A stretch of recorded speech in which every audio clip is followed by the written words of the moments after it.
I'm absolutely delighted to be joined by Losene Keita, one of the best fighters in Oktagon MMA, and you've got an absolutely massive contest coming up. But before we get into that, I want to delve a little bit into your past. Can you tell me about being born in Guinea and what your childhood was like? Because I know it was pretty interesting. Yeah, yeah. Like you say, I was born in Guinea and I grew up with my grandmother. I didn't know my mother well because like my mother was 16 years when she had me, and I think 17 or something like that. She came to Europe. She get married with a guy from Europe here at a very young age, and she didn't know how to do that kind of stuff. So my grandmother was the one who take care of me. So yeah, like I saw my grandmother like my mother. So, and my grandmother, yeah, I was a wild child, I was doing a lot of stupid stuff like singing, dancing, a lot on the street, African stuff. So, yeah, and then a couple of years later, when I was 12 years, I came to Belgium. It's amazing. I mean, can you talk to me a little bit more about being a rapper? Because I imagine that must have been crazy. I believe Cisco was your name back then. Yeah, yeah. They were calling me Cisco then at that time. Not because I was a good rapper, because at that time, Cisco was doing his hair blonde and he was getting some hair lane and things like that. So that's because so my barber was the one who called me Cisco, and from now on, I like that name. I was telling everybody to call me Cisco, so that everybody was calling me Cisco. Actually, my grandmother didn't like it. Like when people come, they say, "Hey, Cisco." My grandmother would be like, "No, don't call him Cisco. His name is Losene Keita. Don't call him Cisco." So actually, it was a lot of funny. And obviously, you moved to Belgium and you found Yeah. that you had a pretty good talent for street fighting. You were involved with lots of brawls. You were winning these fights. Loads of people were trying to get you in the gym. So, can you tell me about this process of being in these fights on the street and what that was like? Yeah, like when I come to Belgium, at the beginning I was living in a neighborhood, a safe neighborhood. So everybody was there, all my friends was there. So I was not leaving the neighborhood to go to the city, And then we leave the neighborhood to find another house, and then I was going to the city, so I meet some people, some troublemakers, and city in the city is a lot of stupid things happening. Yeah, and I was fighting, and yeah, I didn't know nothing about fighting, and people. There was like one guy who had like I don't know how to call it in English. Like there is a place when everybody can get like 3 times in the week. You can go there. It's like a house. You can play PlayStation, like Hmm. a neighborhood house. They call it. You know, Yeah. uh, yeah. When I translate in English, is from Netherlands to English, it's like neighborhood house. Yeah. So Yeah. it's a house when you can play PlayStation, ping pong with friends and things like that. And the house they also had a gym upstairs. And that guy saw me spar a lot with guys and fighting on the street. He was like, "You are very talented. You're a good fighter. Why you don't try a gym?" I was like, "No, I don't know nothing about fighting. Nobody in our family start fighting. I don't know. I even I started MMA. My mother didn't even know how I can fight. So I said no, no. I was playing football, things like that. And one day I had a problem also on the street. I was fighting, and one Chechen guy, one friend of mine, he said to me, "Come to my gym, come to my gym, just come for one training." I said, "Yeah, why not? One training can be bad." And I was there, and I was sparring. I do like some, when you're amateur, you do like some crazy kicks. I do some crazy kicks, and I hit the trainer on his nose. He was bleeding. So from that day, I didn't break. I was like, the trainer was even mad at me at that day, and then so yeah, everything, but.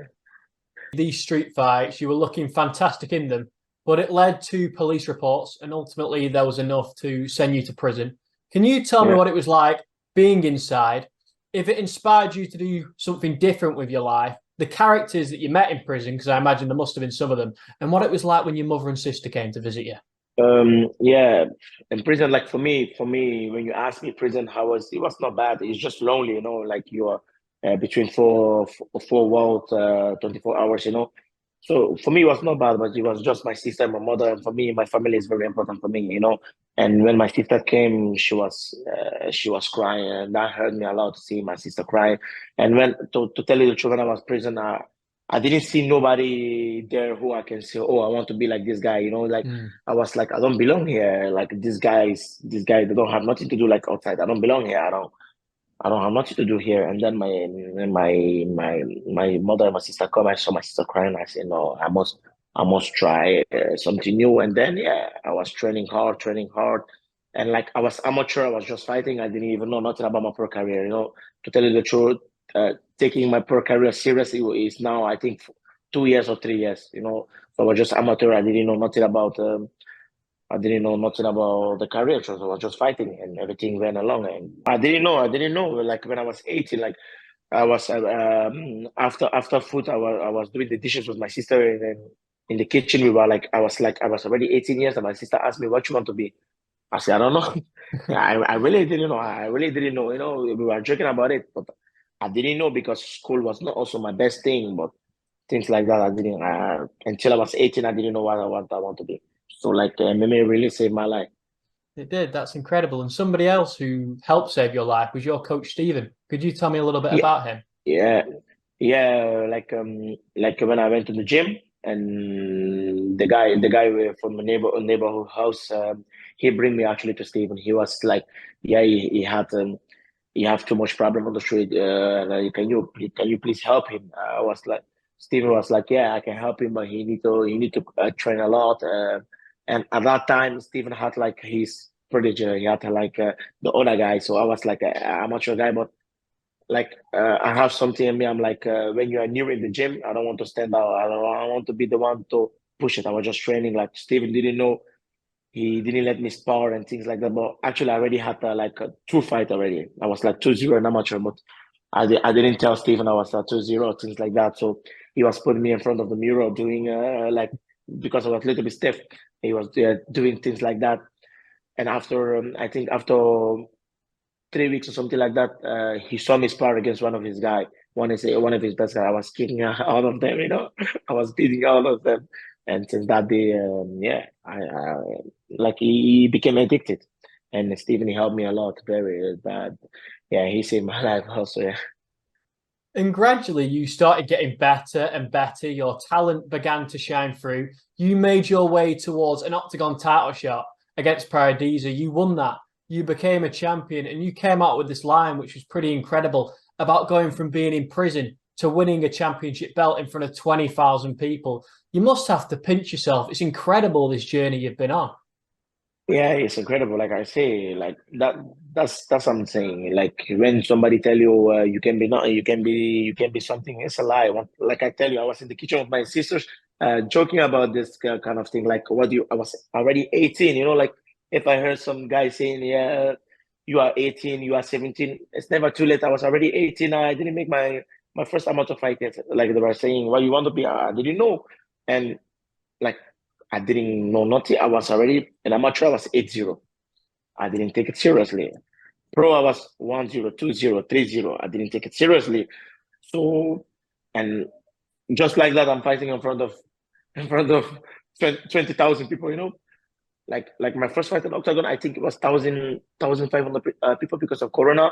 I was there already. I was like, whoa, you, you are against a Rashad. I was like, whoa, and just like that, I'm fighting in front of 20,000 people, and that at that moment I was in MMA like for 4 years, and I was beating guys like who been doing yeah like 10, 16, 15 years MMA. I was like, okay, so this is getting real. So yeah, so I get emotional, but I never watch that tape back when I'm crying. I never watch it because I don't want to see myself crying. So every time I watch the fight, I always remove that part. And this is obviously an incredible thing that you've achieved, and it made you deeply emotional. And I imagine it must mean even more to you in your next fight when you go out to become a two-weight world champion. You take on Sankidze. He's a Yeah. fantastic fighter in his own right. You obviously believe you can beat him. It's going to be the most beautiful event of the year in a sold-out stadium, outside, fireworks going off. Tell me about him and why you beat him. The lightweight title I get is against Ivan Bushinger. Okay. And at that time, Ivan Bushinger was the double champ, and I didn't know nothing about Sanikse. I didn't even know. I was just focused on Ivan Bushinger because he is a big star in Europe in MMA. So And I didn't even know about nothing Sanixe. And after my fight with Ivan was double champ at that time. I say I want to be double champ because I beat Ivan in like a first round. I say I want to be double champ. And suddenly, Sanixe appeared. I didn't know that guy where he's from. He said he was making like some photoshopping on internet, things like that. I didn't take it serious. No, I said, yeah, let's fight then. And then at that time, Octagon told I will go to UFC. I will take the UFC deal. So they let Sadiq and Chihuta fight for the title. I was like, no, you can. Why they do that? First, the most the most asked me, you cannot just think about something and you think here's Keita, UFC, or everybody must fly. So and they let them to fight. And still, Sadiq was having a big mouth. He was making a photo of me, things like that. And then he was getting real. I say, okay, let's go, Sanixze. And then Octagon promised me I would get the winner against Kikuta and Sanixze. So I was waiting. I said, no problem. I wait. After the fight, Sanixze, he ran away. He didn't want to fight me no more. He said, yeah, I had a hard fight with Tijuta. And I don't want to fight. I want the time for my family. And I, and at that time, I never fought featherweight. I said, okay, wait. Give me somebody else then. And they gave me Samuel Bark. They gave me Samuel Bark. So I was fighting Samuel Bark. Normally, it's supposed to be him and instead of Samuel Bark. So I fight Samuel Bark. After Samuel Bark, I still call his name. And then they gave us a date. Yeah. And that date, everything was set. He had a big mouth. But suddenly I see the energy change. Like the guy who was training, you can see, and I know he always have big mouth on internet. He was calling me easy fight, things like that. I see suddenly the guy don't post nothing. During 2 months, he don't post nothing of his training. And I see him like drinking beer like 1 month before fight. And I was like, this guy not gonna fight me. He's not gonna fight me. And suddenly, like 2 weeks or 3 weeks before the fight, he come out, he says he's injured. I was like, injured? How is that possible? They show us a video, like, but you don't see nothing in that video, just see somebody fall. But, you know, so, and I'm very happy Chihota there, the guy who we fought, step in for the entrance belt. So I fought Chihota. Yeah, that was my last fight. I fought Chihota. And now, I don't know, like, I know a lot of friends who have injured in their how do you call this in English? Shoulder. Shoulder. I know injury shoulder is not like 2 weeks 2 weeks problem. It's like a lot of guys need operation for that, things like that. And now he's in training camp. He want to fight now. He accept the fight, but first before signing the contract, he didn't want to sign the contract, and now. So I'm like, damn, what kind of doctor is that? Maybe my friend can use the same doctor because, like, yeah, now the guy can fight. So yeah, that's a little bit the story. That's an incredible story, and obviously you're going to want to go out and beat him, and so will all your fans. They're very passionate about watching you. I've seen the clips where they've got the big banners in the arena. Yeah. I've seen clips of you going paintballing with them. So, Keita, a very interesting question for you. Are you more dangerous with a paintball gun or your fists? With my fist. With my face, with my face. Absolutely.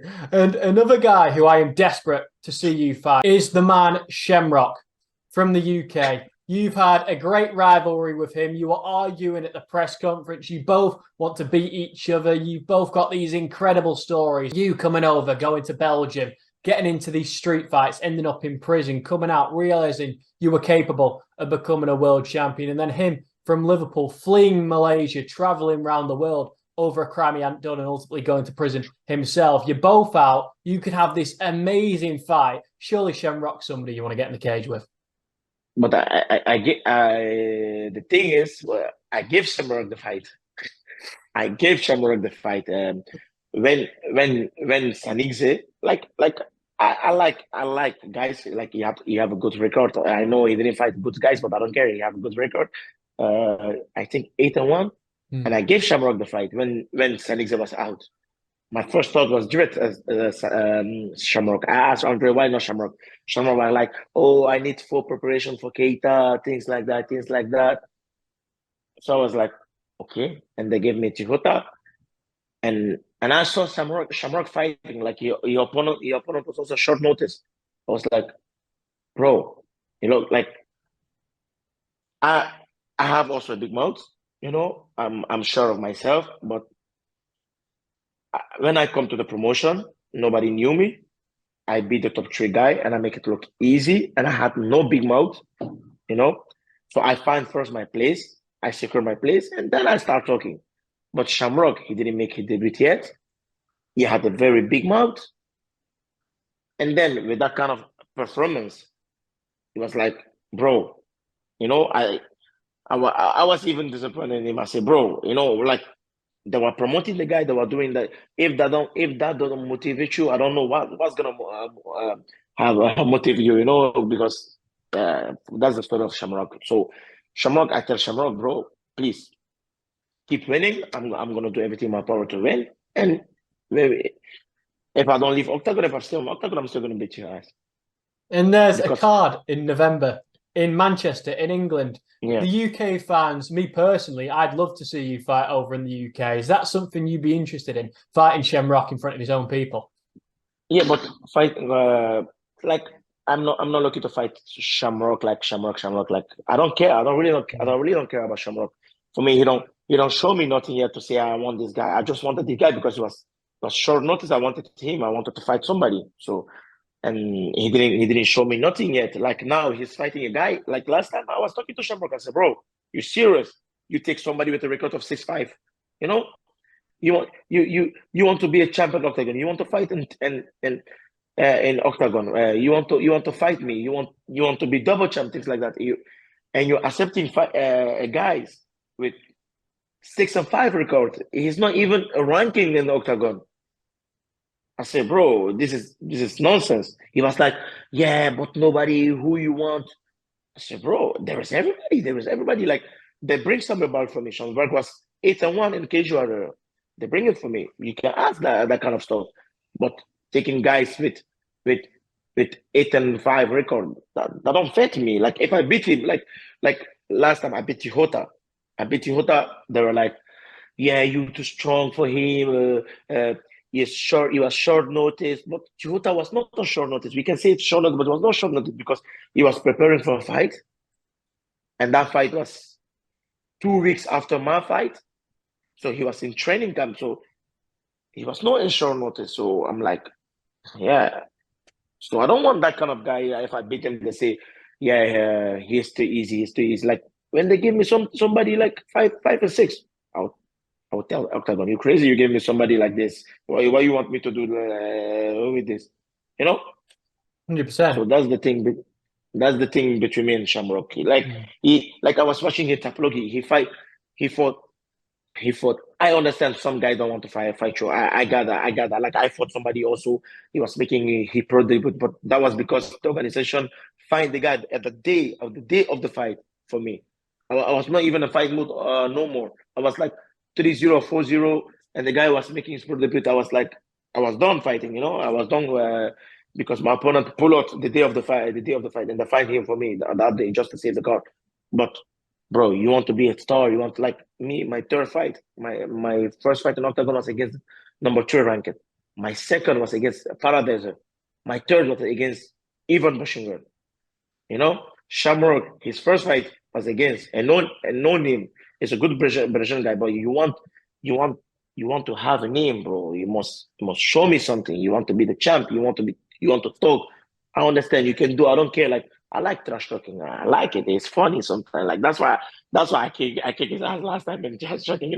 He didn't know what to say. I like this, but you must have something in your back. You must have something to back it up. You can't have that kind of performance and be habababa. You can like, and now he is accepting this kind of fight. And I'm like, so that's the thing.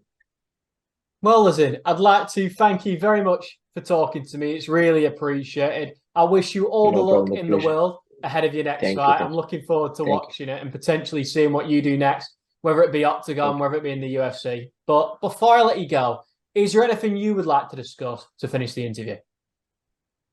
No, yeah, I can't wait to shine again, and I can't wait to prove I'm one of the best in Europe. Not even in Octagon, but in Europe. And I think I'm really one of the best in Europe and soon one of the best in the world.